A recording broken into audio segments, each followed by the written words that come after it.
Ada sosok-sosok yang selama ini gemar berbagi dan ikhlas mengusung kemanusiaan. Namun kini, mereka menghadapi tantangan berlipat. Tak hanya bertahan di kaki sendiri, mereka juga mengayomi banyak jiwa yang menyematkan harapan.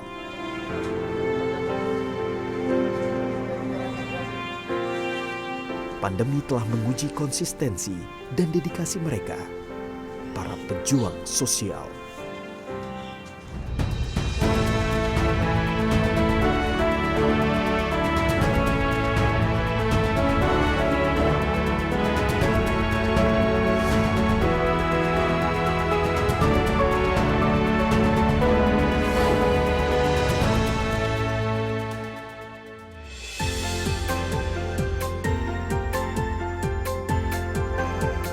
CNN Indonesia sempat mengunjungi Yayasan Nara Kreatif pada 2018 silam. Kala itu, denyut aktivitas di yayasan begitu bergeliat. Menekankan pada pendidikan anak putus sekolah dan daur ulang sampah, menjadi simpul kegiatan di yayasan yang berdiri sejak 2011 itu. Setidaknya, terdapat 30 anak asuh berada di asrama dari total 900 warga belajar. Sehari-hari, mereka menjalani proses belajar mengajar, kejar paket A, B, dan C, serta mengolah sampah kertas menjadi produk bernilai ekonomis.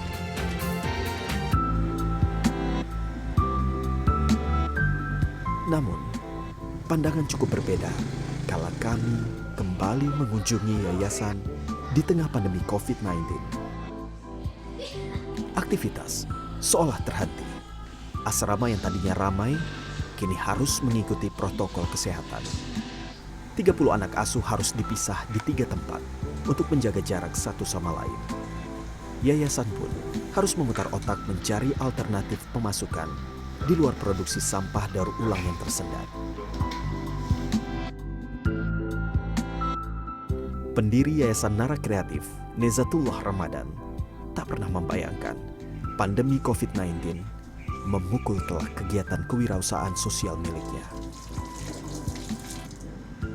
Menjaga anak asuh agar tetap sehat dan tidak terpapar COVID-19 menjadi fokus saat ini.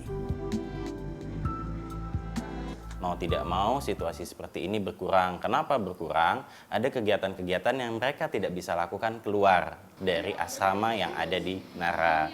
Otomatis pengajar-pengajar mereka pun yang selama ini hadir Nara mau tidak mau kan juga harus kita batasi. Karena kita melihat di sini ya dengan wabah saat ini yang terjadi, ini kan kita harus meminimalisir kontaminasi kita dengan pihak luar. Begitupun juga bagaimana anak-anak Nara jangan sampai banyak aktivitas untuk keluar dari kegiatan ataupun area yang ada di Nara. Baginya, tak ada istilah merumahkan anak asuh. Ia harus menjamin keberlangsungan hidup anak asuh yang telah menjadi tanggung jawabnya. Harus kita kembalikan seberapa besar nih komitmen kita untuk tetap bagaimana anak-anak ini bisa tetap kita tangani. Karena pada saat kita anggaplah kita bahasanya anak asuh dirumahkan. Pada saat kita dirumahkan, pasti juga orang tua mereka yang selama menitipkan ke Nara pun kan kondisi mereka juga pasti lebih sulit kan. Nah mau tidak mau akhirnya kita harus berpikir kembali. Bagaimana nih caranya untuk anak asuh yang ada dan tidak ada istilahnya kita rumahkan, berarti kan mau tidak mau kita harus mencari pemasukan dari yang selama ini yang kita handalkan dari bisnis kita di pengelolaan sampah. Tapi akhirnya kan itu semua ya terhenti.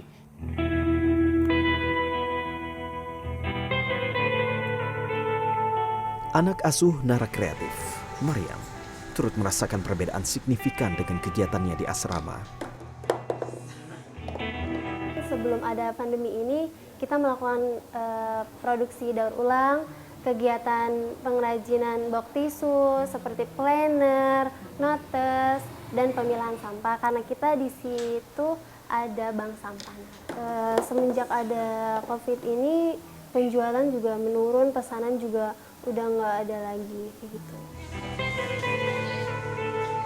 Kendati dihujani beban berlipat, komitmen Neza saat mendirikan yayasanlah yang menjadi penguat.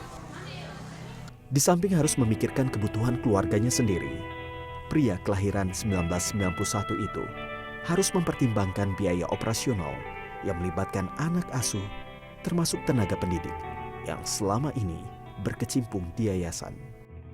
Hal itu berujung pada keputusan menjual sejumlah aset, yakni kendaraan operasional yayasan termasuk kendaraan pribadinya. Aset apa nih yang bisa kiranya untuk bisa ya secara tidak langsung itu kita jual untuk memenuhi kebutuhan anak asuh ya sampai detik kurang lebih hampir 2 bulan 3 bulan berjalan ini ya sudah 2 aset lah Mas yang sudah kita akhirnya mau tidak mau harus kita jual seperti itu karena harus memenuhi untuk 900 orang yang bersekolah yang kemarin juga ada 350 anak harus mengikuti ujian nasional. Berarti kan juga kita harus persiapan dari sisi fasilitas dan berbagai hal. Intinya tenaga pengajar dan tim kita tidak berhenti. Nah berarti kan mau tidak mau kita juga harus penuhi haknya mereka. Meski berat, Neza tak patah semangat. Misinya mengembangkan pendidikan tetap berada di ujung tombak perjuangan.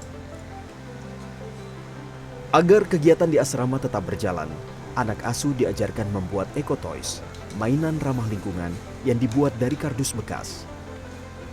Konsepnya sederhana, eco-toys membidik masyarakat yang tengah menjalankan stay at home untuk tetap dapat mengisi waktu di rumah. Permainan memasukkan bola ke gawang dengan material sederhana itu dirancang sedemikian rupa agar mendekatkan orang tua dan anak. Lihat saja, anak-anak asuh ini begitu cermat menggunting kardus, mengukur setiap jengkal kertas untuk dijadikan gawang, hingga menata tiap pola lipatan menjadi rangka permainan. Selain itu, sejumlah anak asuh lainnya meracik hand sanitizer. Mereka diajarkan untuk melihat peluang di tengah pandemi. Kebutuhan akan kebersihan tangan juga menjadi bidikan Nara kreatif. 1 botol hand sanitizer dibanderol seharga Rp15.000 yang mereka jajakan di depan asrama. Namun kedua kegiatan ini tak sepenuhnya dapat memenuhi kebutuhan mereka.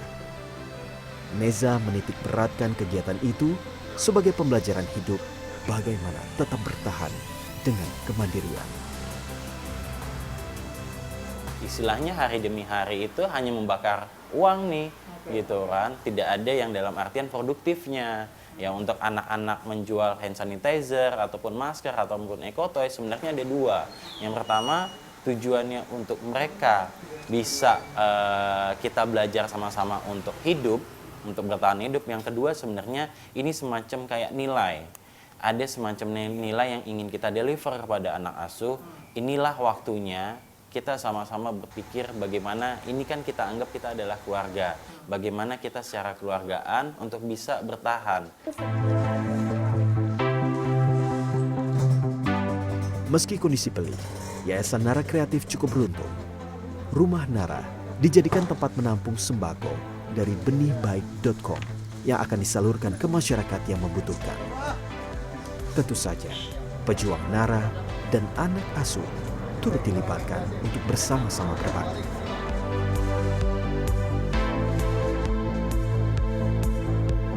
Kebahagiaan tersendiri yang kita dapat yang nggak bisa dibeli, nggak bisa juga dijual gitu. Emang capek, lelah, tapi ya ada rasa senang gitu. Apalagi mereka, aku sudah selesai makannya, sudah habis, yang kecil-kecil, ayo peluk. Aduh rasanya ser gitu.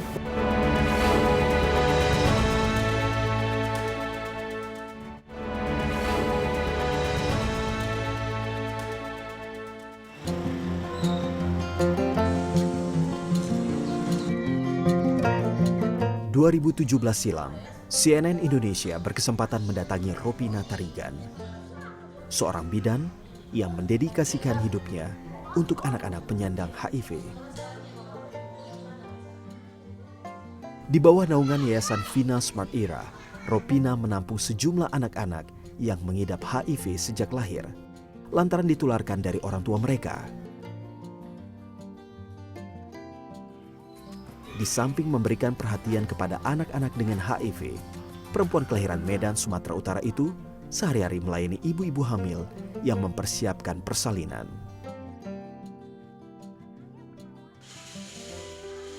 Sejak pandemi COVID-19, Ropina harus menghentikan kegiatan di klinik persalinan yang selama ini ia geluti. Namun tidak pada anak-anak asuhnya. Ropina memilih untuk fokus merawat anak-anak penyandang HIV yang menurutnya rentan dengan masalah imunitas, terlebih saat wabah COVID-19 merebak. Mereka ini kan biasanya ke rumah sakit ya, ke rumah sakit ambil obat apa segala macam sama keluarganya, atau yang udah dewasa dia ambil sendiri. Nah sekarang saya berpikir kalau mereka jalan sendiri, sedangkan di rumah sakit itu banyak orang-orang yang terinfeksi COVID itu kan, nah gitu. Itu menjadi apa ya? Menjadi peperangan dalam diri saya. Kalau dia berangkat, resiko tertular COVID ya di rumah sakit. Kalau dia nggak berangkat, kayak makan buah si malakama, nanti dia kenapa-napa. Sedangkan anak-anak ini kudu harus minum obat itu setiap hari. Ya, obat antiretroviral atau ARV inilah yang mengisi hari anak-anak penyandang HIV. Dengan kedisiplinan meminum obat ARV menjadi senjata satu-satunya bagi mereka untuk bertahan hidup. Seolah menjadi dilema, manakala menutup sementara klinik persalinan demi mencegah terpapar COVID-19, memberi dampak pada pemasukan keuangannya. Di sisi lain, Ropina harus menghidupi anak-anak asuh yang menggantungkan hidup padanya. Kegiatan belajar mengajar di yayasan pun sedikit berkurang. Hal ini dilakukan untuk tetap menjamin kesehatan anak asuh. Bayangkan, di samping harus memikirkan keberlangsungan hidup mereka sebagai anak dengan HIV, kini Ropina harus berpikir lebih keras agar ketahanan imunitas anak dengan HIV tetap terjaga di tengah pandemi. Namun Ropina tak pernah mengeluh. Ia yakin ketulusan niatnya menolong diberi kemudahan oleh Tuhan. Mungkin Yang Maha Kuasa memberikan waktu seperti ini supaya kita bisa berpikir apa yang harus kita lakukan dalam kondisi yang kayak gini gitu. Dan anak-anak ini juga secara tidak langsung, saya bisa ini loh Bu, saya bisa membuat ini loh, saya bisa membuat ini, mereka bisa masak. Nanti boleh kita lihat mereka memasak terong bisa dibuat sedemikian rupa sehingga rasanya, bentuknya juga jadi enak kayak gitu-gitu. Yang nggak saya sangka-sangka selama ini gitu loh, itu satu. Kedua, Bapak bilang gini, suami saya, Mam, apa ya yang harus kita lakukan supaya anak-anak termotivasi supaya mereka lebih semangat gitu. Terus dia berpikir, yang lucunya pada saat itu kan lagi musim hujan ya kemarin-kemarin ya. Itu semua jam di rumah ini mati. Di lantai 1 di klinik mati, di sini mati, lantai 3 juga mati, lantai 4 juga mati. Terus datang kata bapaknya, turunin aja jamnya, turunin. Dibagusin sama dia, bisa. Gimana yuk kita ajarin anak-anak bikin jam. Itu awalnya. Begitulah perempuan kelahiran 1964 ini memetik hikmah dari kondisi yang ia alami saat ini. Dengan rasa bangga, ia memberikan apresiasi kecil kepada anak asuhnya yang bisa memasak. Ia memanfaatkan waktu di rumah untuk bercengkrama, memasak di dapur, serta menyuapkan makanan bagi anak-anak penyandang HIV yang masih balita. Layaknya seorang ibu, ia memperlakukan anak-anak asuhnya dengan penuh ketulusan. Kebahagiaan tersendiri yang kita dapat yang nggak bisa dibeli, nggak bisa juga dijual gitu. Emang capek, lelah, tapi ya ada rasa senang gitu. Apalagi mereka, aku sudah selesai makannya, sudah habis, yang kecil-kecil, ayo peluk. Aduh rasanya serem gitu. Sementara itu, suami Ropina, Agus Siswanto, juga turut andil dalam mendidik anak-anak asuh. Ia melatih mereka untuk kreatif, yakni membuat jam dinding dari kayu. Ide sederhana ini ia tuangkan agar anak asuh tetap bisa mengisi hari-hari dengan kegiatan positif. Sebagai suami sekaligus partner Ropina dalam mengayomi anak-anak penyandang HIV, Agus mengaku sosok sang istri yang tulus memberi kasih begitu menginspirasi dirinya. Saya juga melihat hal-hal positif, misalnya pada saat awal kami memulai kegiatan ini memang ada rasa khawatir, terus terang ya, takut gitu. Memang karena di luar kan seperti itu. Orang-orang yang dengan HIV itu luar biasa takut gitu kan. Tapi istri saya cukup nekat lah, dia coba memulai bantu. Walaupun dia juga takut sebetulnya awalnya gitu. Tetapi lama-lama kita melihat, kita semakin dekat dengan mereka, kita jadi semakin kasihan ternyata gitu. Mereka itulah orang yang butuh bantuan. Di sisi lain, di satu sisi mereka punya penyakit tadi yang kata orang dalam hari ini masih belum ada obat ya memang ya, walaupun ada ARV gitu yang bisa menekan si virus. Sementara di luar sana orang-orang mendiskriminasi mereka. Ketahuan status mereka di sekolah langsung mau dikeluarin. Kasih Ropina begitu besar bagi anak asuhnya. Ia melatih anak-anak untuk disiplin minum obat ARV. Tadinya kan sebelum tinggal di sini kan minum obat aja jarang. Jadi kalau di sini nggak minum obat sekali aja, kayak udah kayak ada yang kurang gitu. Sebelum tinggal di sini kan emang jarang minum obat, jadi gampang sakit. Ia mungkin sudah cukup besar untuk paham bahwa dirinya mengidap HIV, sehingga ia lebih mengetahui dampak buruk bila tak rutin meminum obat. Namun tidak bagi penyandang HIV yang masih kanak-kanak, seperti dua kakak beradik ini yang berumur 3 dan 5 tahun. Setiap hari Ropina harus mendampingi mereka untuk minum obat, tentunya dengan perlakuan khusus. Layaknya memberikan permen, kedua anak dipancing agar mau minum obat tanpa harus bertanya obat apa yang mereka konsumsi. Sebuah pelukan menjadi reward bagi kedua anak ini sebagai penyemangat mereka untuk mau mengkonsumsi ARV. Awal pandemi COVID-19 ini pasti muncul ketegangan. Mengapa? Karena saya berpikir mengenai 65 anak asuh yang tinggal dalam satu tempat. Bagaimana supaya kesehatan mereka tetap terjaga. Tetapi segera setelah itu, saya dan Ibu Debbie memikirkan bagaimana tata cara kesehatan di komunitas.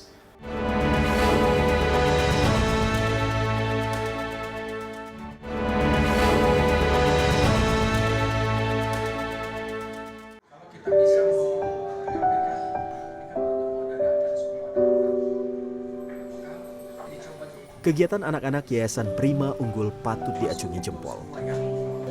CNN Indonesia hadir di yayasan pada 2019 lalu dan menyaksikan bagaimana aktifnya anak-anak panti ini menggelar berbagai kegiatan. Mulai dari melakukan latihan untuk persiapan drama musikal, hingga sukses menggelar pertunjukan. Dan aku Membuat video untuk diunggah di YouTube, serta menari dan menyanyi. dari bintang di langit. Kegiatan YPU juga menekankan pada kewirausahaan. Anak-anak asuh dilibatkan dalam usaha catering makanan dan bengkel motor.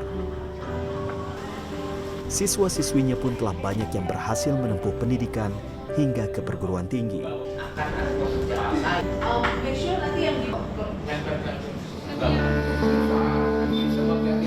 Namun pandemi seolah mengubah semuanya.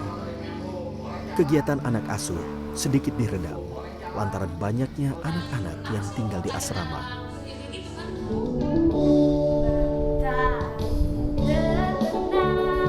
Pendiri Yayasan Prima Unggul, Martinus Mesarudikea, memilih untuk memprioritaskan kesehatan anak-anak di atas segalanya.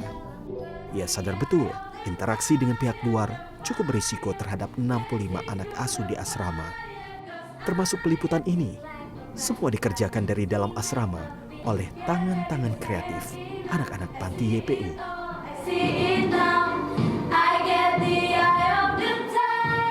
Awal pandemi COVID-19 ini pasti muncul ketegangan. Mengapa? Karena saya berpikir mengenai 65 anak asuh yang tinggal dalam satu tempat.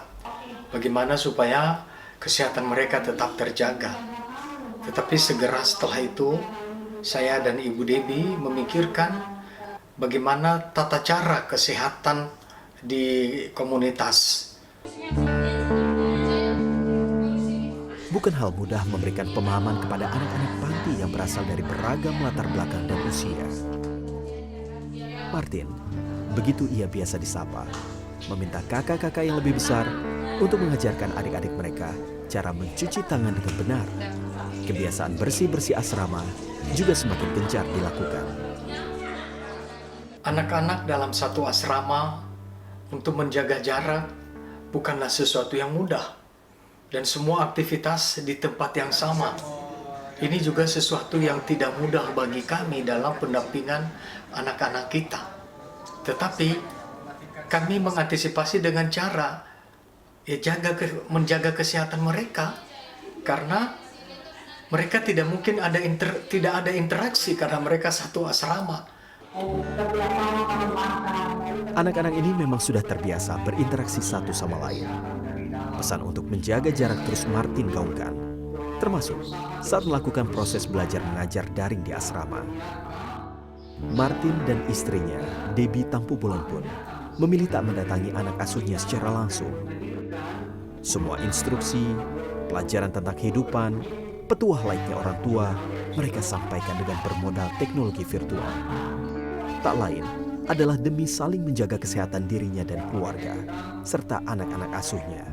Sampai minum seperti itu sebenarnya itu kan juga perlu dan selain itu juga untuk mengisi waktu, anak-anak meningkatkan kreativitas mereka. Mereka belajar bahasa Inggris misalnya, mereka buat dalam bentuk drama. Sehingga drama ini selain mereka belajar dalam bahasa Inggris, tetapi juga mereka bisa upload di YouTube misalnya. Pandemi tak menyurutkan segudang kegiatan dan kreativitas anak-anak YP. Sejumlah anak pun mengutarakan bagaimana rasanya aktif berkegiatan meski harus membatasi diri satu sama lain. Nah, untuk menjalankan social distancing di asrama, kami sudah tidak lagi melakukan kontak fisik antara sama teman, yakni setiap kali ibadah, setiap kali berdoa dan makan pun kami sudah mulai jaga jarak seperti itu. Kebiasaan yang kami bangun di yayasan selama masa pandemi ini yaitu lebih sering cuci tangan sebelum dan sudah berkegiatan, dan tidak lupa juga untuk sering minum air hangat setiap 20 menit, kemudian untuk kumur air garam dan juga minum air jeruk seperti itu. Di masa pandemi ini di yayasan kami belajar di dalam kelompok-kelompok, dan di dalam kelompok itu sendiri kami membuat drama dalam berbahasa Inggris. Jadi dari drama ini divideokan dan bisa dimasukkan ke dalam YouTube kami. Terus selain itu kami juga membuat kegiatan siswa seperti membuat kisah-kisah siswa yang bisa menjadi inspirasi juga, yang kami upload juga di media sosial kami.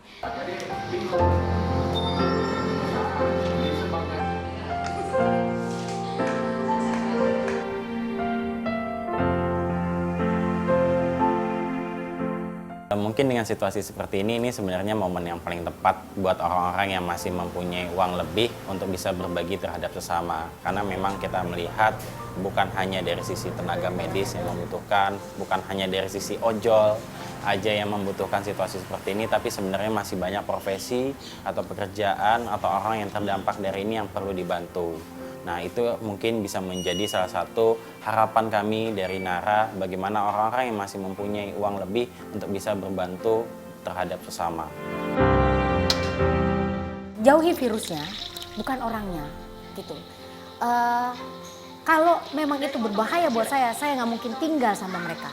Tapi saya merasa bahwa mereka ini adalah korban, jadi saya merangkul mereka. Jadi ayo kita sama-sama merangkul mereka, karena tugas ini bukan tugas saya sendiri.